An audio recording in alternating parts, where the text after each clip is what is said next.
This is week 13. This is the start of Spring Boot. So this week we wanted to create a new Maven project and we named that Jeep Sales right here. The first step was to go to Spring Initializer on a website that was given to us in the instructions and basically overwrite everything that we had in the POM file. Secondly, we had to go to mvmrepository.com and add an open API dependency, which I did right here. And this is what resulted for the entire POM file.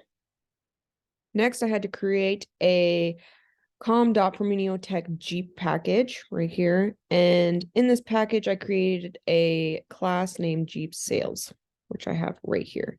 This is where the main method is and what will essentially launch our Spring Boot app.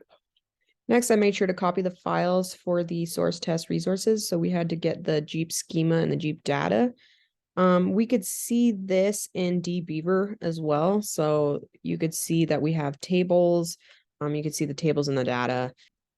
The following step was to create a new package, the test package, which we have right here, test Java. And we named that package com.promeneotech Jeep controller.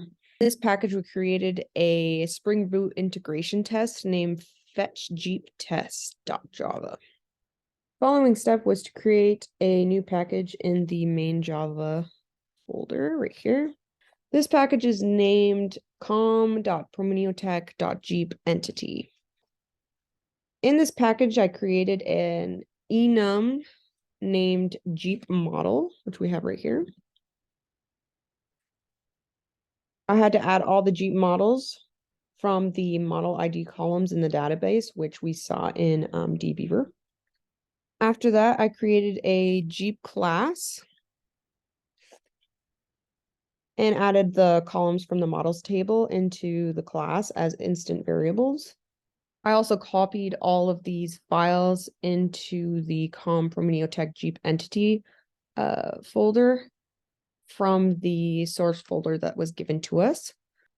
Now we can go back to the test and actually test out the app to see if it actually is working. So what we're going to do is we're going to run it as a JUnit test. And here we can see that it is running fantastically. It's green and everything ran great. There's no errors. Next, I created a new package called com.promeneotech Jeep controller under the main Java. In this, we created an interface called Jeep Sales Controller right here.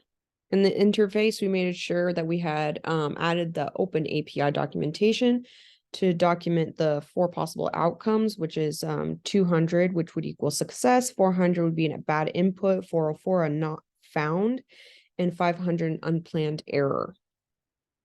Up here as well, you could see the open API definition. So this is where it's gonna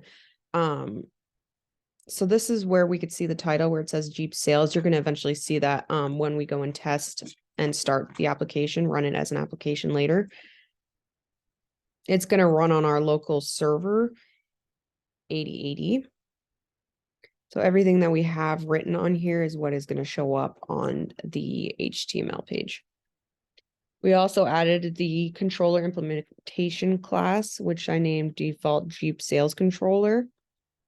And finally, we are going to run the actual application. We're going to go down here and we're going to run it as Spring Boot app. It's going to take a few seconds to load. Take a few seconds and here we go. We have the Jeep Sales service. We can click on Get. And this is all the information that I told you would see. We have the available values, Wrangler, Grand Cherokee, Cherokee, and so on. Here are all the possible outcomes. 200 is success, 400 is bad input, 404 not found, and 500 unplanned error. They're all applications of JSON. And now you know that the application works.